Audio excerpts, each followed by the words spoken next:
Monsieur le Président, Monsieur l'excellent rapporteur général, mes chers collègues, la partie politique des territoires dont je suis le rapporteur spécial ne porte que 5% des crédits de l'ensemble de la mission Cohésion des territoires.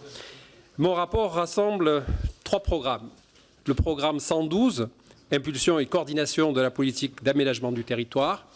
Le programme 162, Intervention territoriale de l'État. Et le programme 147, Politique de la ville. L'année 2019 sera caractérisée par une hausse générale des crédits versés à la politique des territoires. Plus de 40% en autorisation d'engagement et plus de 10% en crédit de paiement. J'aimerais faire quelques remarques générales concernant les crédits prévus sur ces 3 programmes. En premier lieu, le programme 112, qui ne porte qu'une partie limitée de la politique publique globale d'aménagement du territoire, va faire face à un changement de gouvernance majeur avec la création d'une agence nationale de la cohésion des territoires au cours du premier semestre 2019.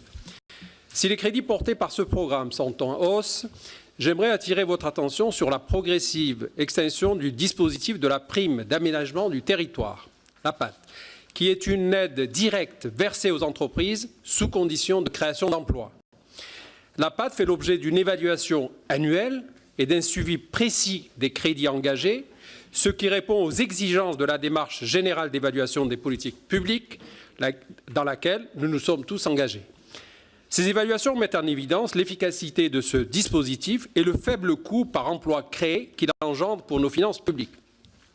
Ainsi, j'ai déposé un amendement qui vise à rétablir le niveau des engagements de crédit alloués à la PAT à hauteur de celui prévu par la loi de finances initiale pour 2018.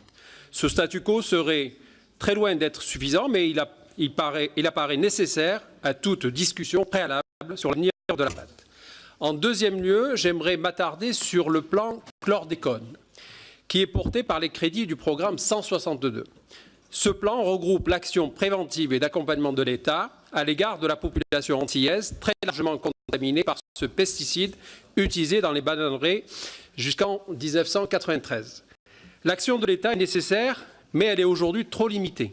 J'ai donc déposé un amendement pour augmenter le niveau des crédits dédiés à ce plan à hauteur d'1 million d'euros dès 2019, ce qui s'inscrit dans la ligne proposée par le Président de la République, mais de façon anticipée.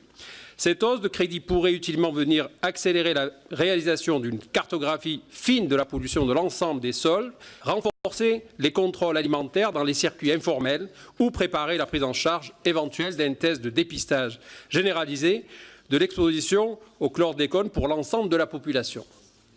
Pour conclure, j'aimerais à présent souligner l'importance de l'augmentation des crédits versés à la politique de la ville, conformément aux engagements pris par le gouvernement en juillet dernier.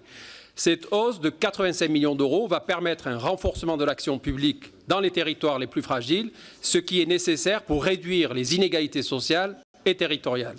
L'engagement du gouvernement en faveur des quartiers prioritaires se traduit également par la sécurisation de son financement de la politique de rénovation urbaine.